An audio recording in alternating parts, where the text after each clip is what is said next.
এলেমের সাথে সম্পর্ক রাখে। কান, নাক, চোখ এবং মুখ, মেধা, এই জিনিসগুলো সংরক্ষিত জিনিস, দেহের মধ্যে সবচেয়ে দামি জিনিস। কথা বলেন ঠিক না বেঠিক?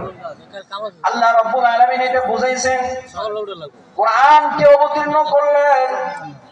কোরআন রব্বুল আলামিনের কালাম, এটাকে কালামুল্লাহ বলা হয়। আল্লাহ রব্বুল আলামিন এই কোরআনকে দুনিয়ার বুকে পাঠানোর জন্য আল্লাহ তাআলা নরমাল কাউকে চয়ন করেন নাই।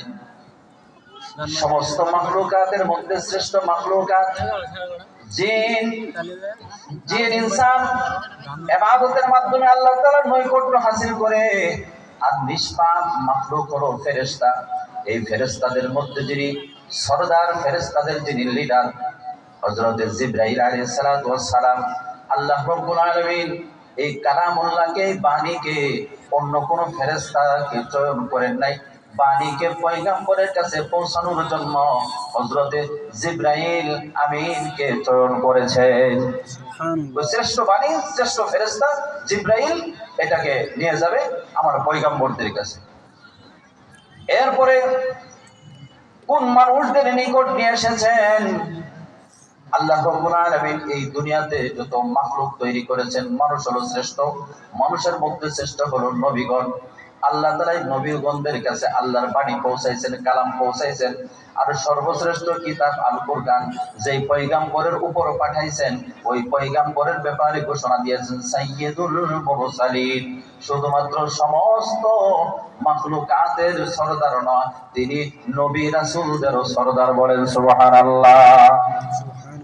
শ্রেষ্ঠ মাধ্যম দিয়া শ্রেষ্ঠ ব্যক্তির উপর এবং যেই নগরীতে এই এলেম আসলো, বিশ্ব স্থানের মধ্যে শ্রেষ্ঠ স্থান মক্কা মদিনা, এবং যত সময় আছে, মাস আছে, এই সময় এবং মাসের মধ্যে শ্রেষ্ঠ মাস হলো রমজান মাস।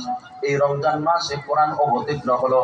রমজানের মধ্যে শ্রেষ্ঠ রজনী হলো লাইলাতুল কদর।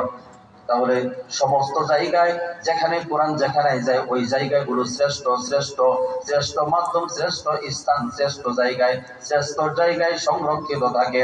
আল্লাহ রাব্বুল আলামিন এর দ্বারা বুঝাইলেন, কিয়ামত পর্যন্ত যত মানুষ এই কোরআনের সাথে সম্পৃক্ত হবে, আমি আল্লাহ তাআলা তাদেরকে শ্রেষ্ঠ বলে ঘোষণা দিলাম। সুবহানাল্লাহ। এলেম, কোরআনের এলেম যারা শিখবে তারা হলো যুগের শ্রেষ্ঠ। তুমি মানো আর না মানো, এটা আল্লাহ রাব্বুল আলামিন তার পয়গম্বরদের মাধ্যমে শুনিয়ে গেছে। এবং এই শ্রেষ্ঠ আলেমদের যারা খেদমত করবে, পাশে দাঁড়াবে, এদের কথা শুনবে, মানবে, এদেরকে অনুসরণ করবে, আল্লাহ তাআলা ওই যুগে সমস্ত মানুষের মধ্যে আল্লাহ তাআলা তাদেরকে শ্রেষ্ঠত্ব দান করবেন। বলেন সুবহানাল্লাহ।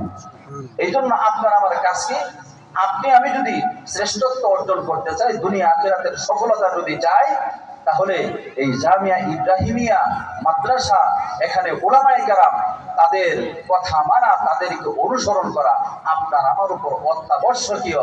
কি জন্য? তাদের ভালোর জন্য না, এটা আপনার আমার ভালোর জন্য, আপনার আমার আখিরাত গোছানোর জন্য, আপনার আমার মঙ্গলের জন্য। কথা বলেন ঠিক না বেঠিক? আপনি তাদেরকে অনুসরণ করবেন। যারা তাদের বিরুদ্ধাচরণ করে, তাদের ব্যাপারে আপনার পদক্ষেপ নিতে হবে। যারা মাদ্রাসাকে মিটিয়ে দিতে চায়, যারা আলেমকে ধ্বংস করতে চায়, নিশ্চিহ্ন করে দিতে চায়, আপনি আপনার সামর্থ্য অনুযায়ী, আপনি আপনার সক্ষমতা অনুযায়ী আলেমের পাশে দাঁড়াইতে হবে।